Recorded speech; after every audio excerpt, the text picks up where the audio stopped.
Disney Lorcana Set 8, The Reign of Jafar, is only a few weeks away and most of the cards have been revealed. So I figured I'd go over all the cards and pick out 10 that I think are worth picking up sooner rather than later.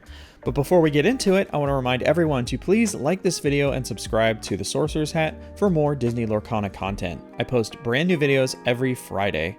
I'm getting really close to 1,000 subscribers and I'm planning a giveaway for when we hit that number. So tell your friends to subscribe. I'll reveal details as we get closer to 1,000, but I think I got a pretty cool prize lined up. All right, enough chit chat. Let's look at some cards. So first things first, this is not in any way financial advice. These cards are just the 10 cards that I think will possibly see some play in the coming meta and or post-rotation. It's a little hard to evaluate cards at this moment since we don't know the extent of the reprints coming in set 9. So there is a chance some of my opinions on these cards are way off. So, don't go just buying everything up when it's really expensive if, you don't know if it's going to see play. But I'm going to try my best to evaluate these cards with the knowledge that we do have. All right, so first up is Lilo, Causing an Uproar. She is an inkable 5-cost ruby character card with 4 strength, 4 willpower. She quests for 2 and she has 2 abilities. Her first ability is Stompin' Time. During your turn, if you've played 3 or more actions this turn, you may play this character for free. And her second ability is Roar. When you play this character, ready, chosen character, they can't quest for the rest of this turn. I don't think this sees a ton of play before rotation. However, I could see a world where in an Emerald Ruby action deck using Maui Shark, this becomes a thing. And in that world, a card like this would be pretty good, especially if you can fill the deck with a lot of cheap actions. It's going to depend a lot on what's in set 9 and what actions are reprinted or which ones kind of stay in the format, but I could see this being pretty good in the future post-rotation. The next few cards are all going to be in the Churnadogs deck, which is already really good and it's getting some insane support next set, so it is a deck to keep your eye on. This is Lady Family Dog. She is an inkable 3-cost amber character card with 2 strength, 2 willpower, and she quests for 2. She has 1 ability, Someone to Care For. When you play this character, you may play a character with cost 2 or less for free. The Churnadog deck runs a lot of 1 and 2 drop characters, so you just get to play 2 characters on turn 3, which is amazing. And she quests for 2. This is a great card. In fact, it's a scary card, and it's only a rare. Although we lived in a world where genies were $16 a piece at some point, so this could get expensive, but it really depends on how many people want to play Churnadogs, but I'm gonna go out on a limb and say that quite a few. I think this will be a very prominent deck next set. Next on the Churnadog train is Tramp, Dapper Rascal. He is an inkable 6-cost Amber Emerald character card with 2 strength, 8 willpower. He quests for 2. He can shift for 4 and he has 1 ability, Play It Cool. During an opponent's turn, whenever one of your characters is banished, you may draw a card.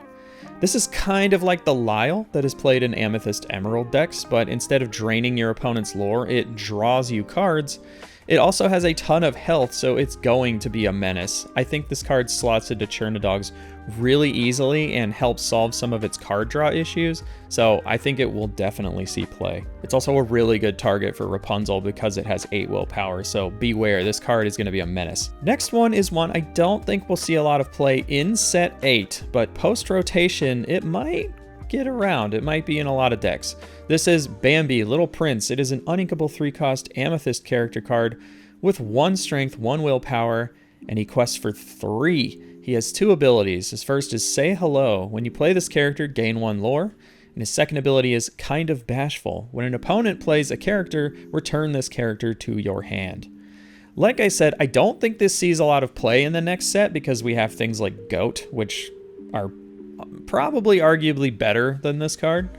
But in set 9, it might be around more since cards like Goat will probably not survive rotation. I'm going to assume a lot of the bounce package is not getting reprinted, but I guess we'll see. This card also has an enchanted version, which looks really nice. So I could see this card being around post-rotation, and probably it's going to be really cheap next set because no one's playing it, so that's probably the time to grab it. Next is Into the Unknown. It is an inkable 3-cost Amethyst Sapphire action song.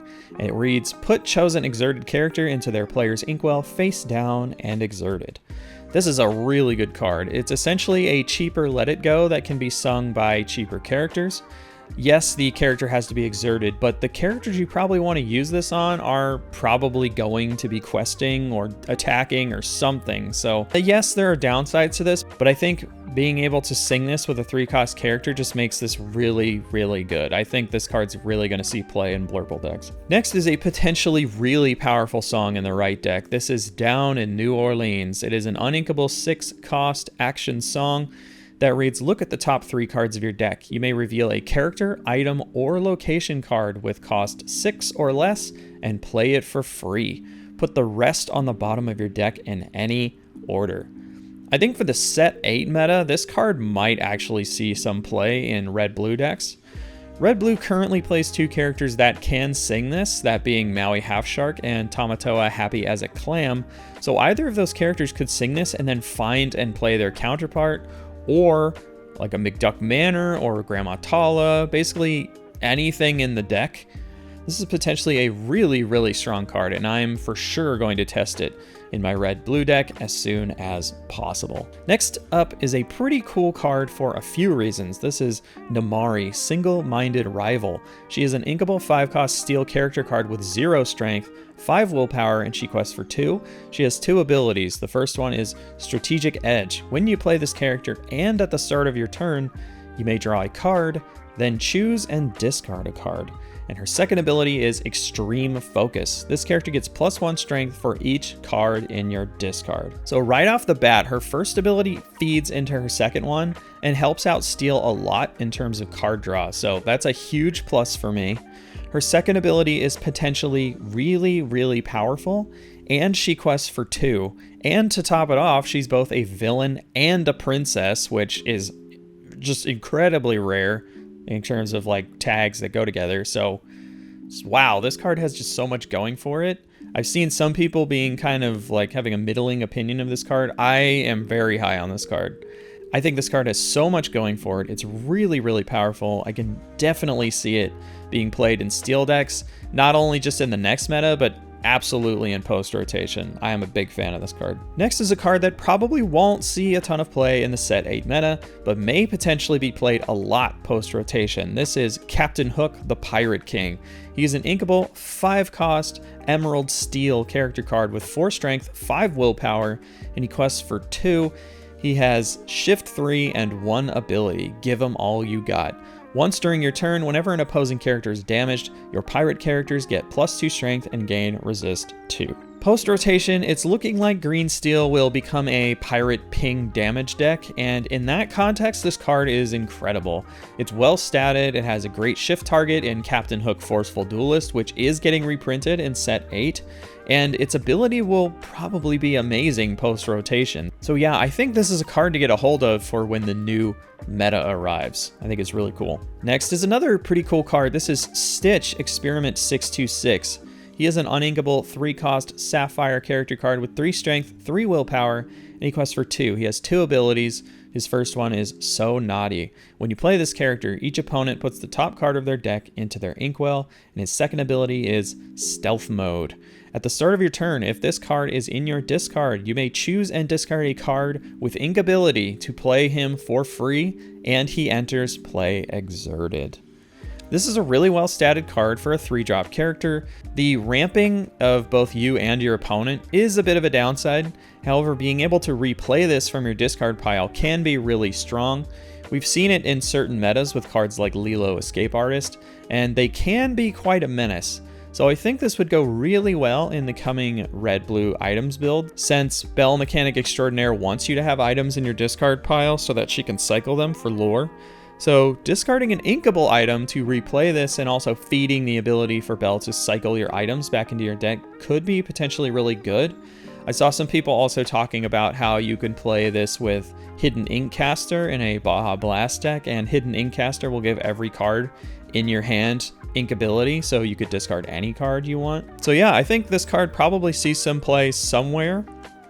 Not quite sure where yet, but it is a pretty cool card, and it has a really cool looking enchanted that I'm sure people are going to be hunting down. And finally, we have a pretty cool card that had an incorrect English version go out by accident, but the one I have on screen is the correct one. So we're going to talk about this and not even get into the incorrect version. This is Lumiere Fired Up. He is an inkable 5-cost Ruby Sapphire character card with 4 strength, 3 willpower. He quests for 2, he can shift for 3, he has evasive, and 1 ability, Sacre Bleu. Whenever one of your items is banished, this character gets +1 lore this turn. The stats are a little low for a 5-cost character, but being evasive is really good. Depending on the item, it can be difficult to banish it since it might require a cost, or you might have to have another character do it for you. There really is a funny combo though that you could do with this card, and that involves playing an item deck that just spams out items until you reach about 18 on board. And then you play this Lumiere and then play the card Royal Tantrum, which would let you just quest for 20 with Lumiere. Is it Magical Christmas Land? Yeah, kinda, but it is cool and potentially really funny if you can pull it off.